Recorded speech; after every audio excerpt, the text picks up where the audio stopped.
The first sound I heard was my son's scream, sharp and terrified, cutting across the quiet of a Saturday morning like a blade through glass.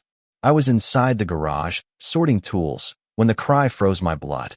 I ran out to the driveway and saw them two men in cheap black shirts with HOA enforcement stenciled in white across the chest.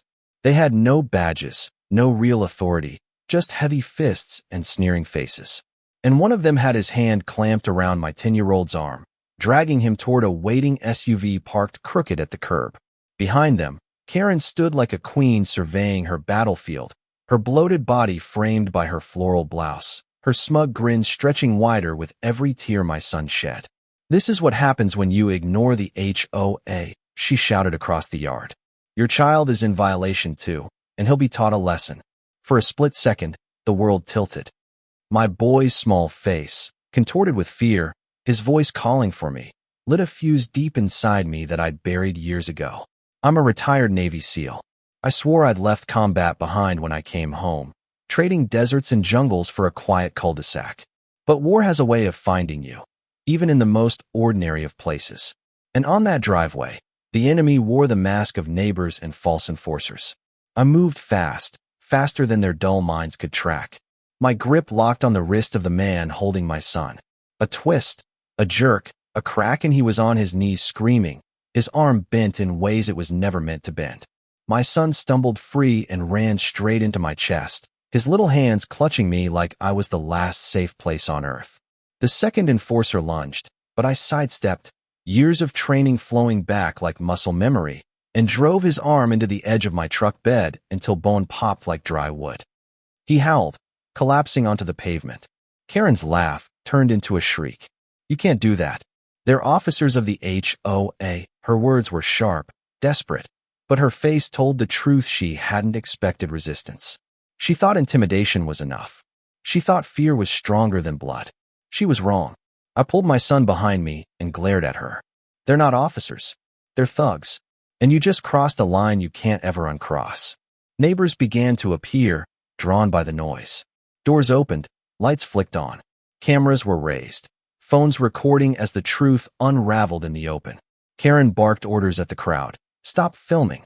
This is HOA business," but no one obeyed. Instead, voices rose. "That's kidnapping." She went after his kid. The tide was shifting, the silence of fear breaking into anger.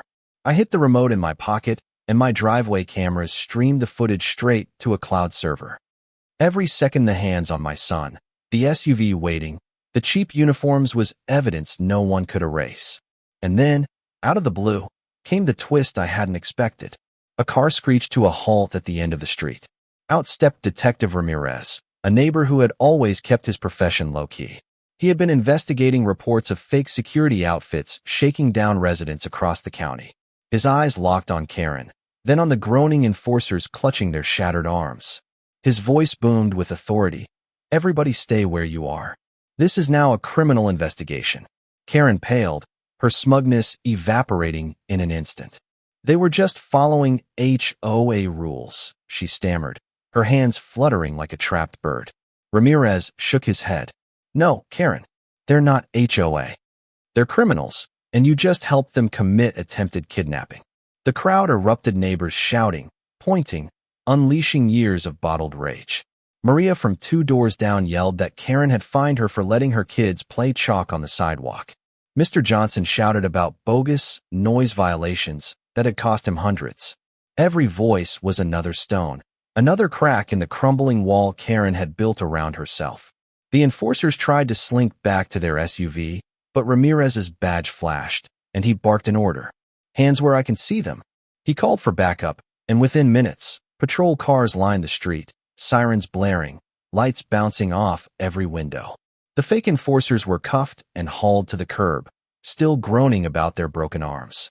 My son clung tighter to me, his body trembling, but for the first time that morning, I felt him start to breathe easier. Karen, though, wasn't ready to give up. She tried to shout over the chaos, screaming that I had assaulted her men, that I should be arrested too.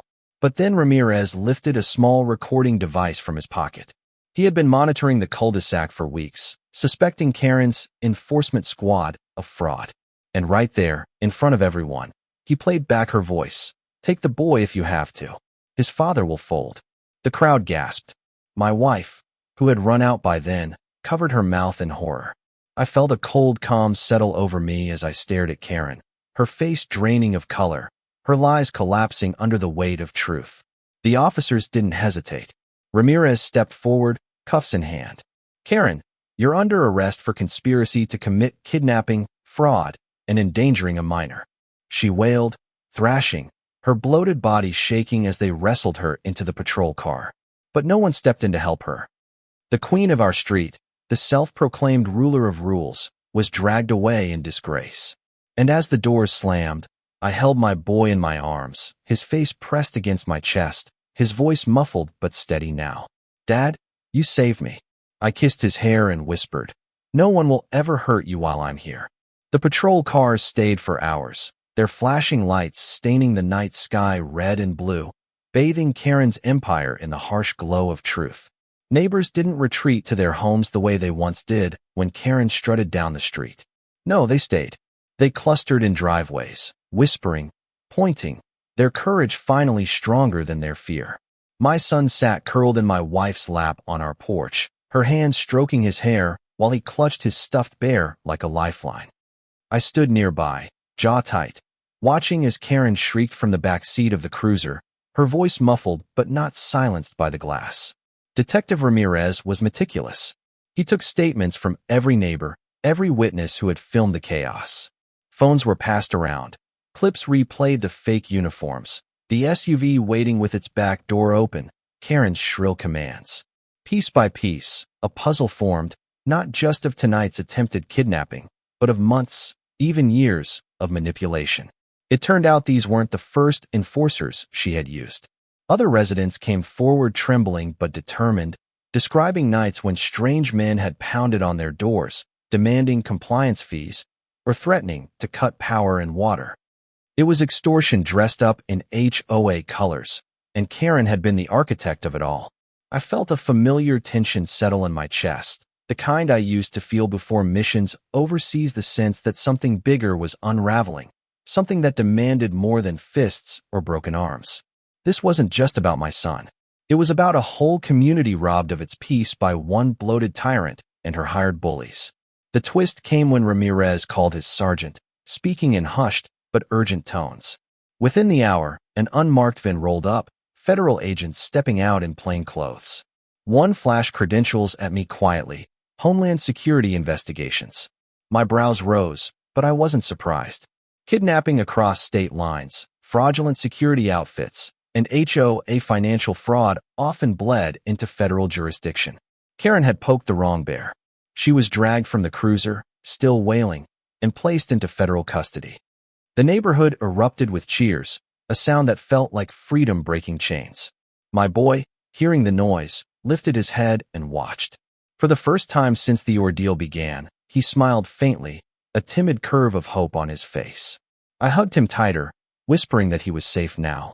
The days that followed were like watching a storm finally clear. Reporters showed up, microphones shoved at anyone willing to speak. Headlines screamed across the county. HOA president arrested for kidnapping conspiracy.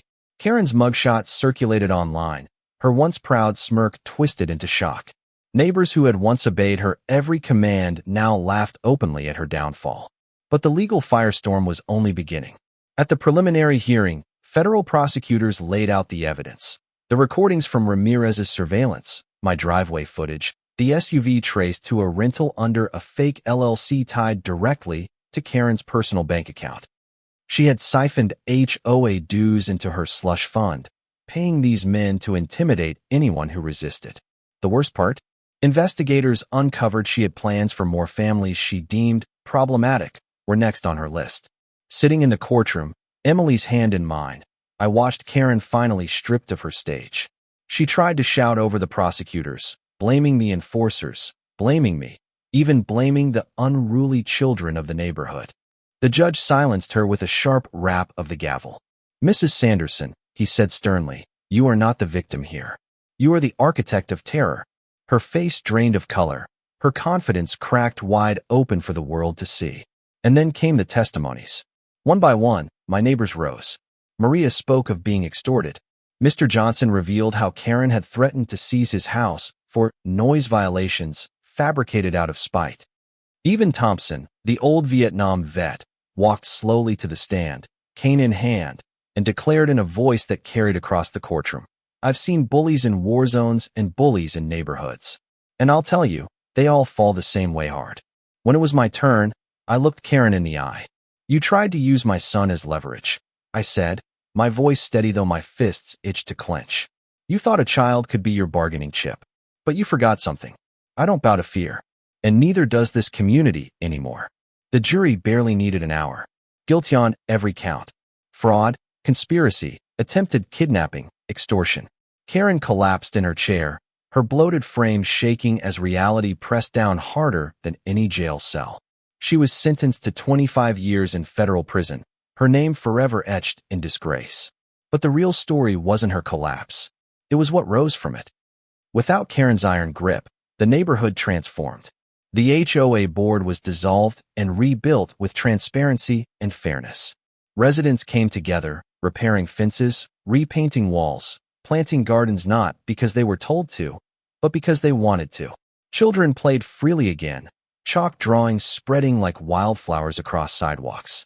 On one sunny afternoon, weeks after the trial, my son stood in the cul-de-sac, laughing with friends. His laughter rang clear, unbroken, free. Emily slipped her arm around my waist, her eyes misty. "You saved him," she whispered. But I shook my head. "We saved each other. This whole street saved each other."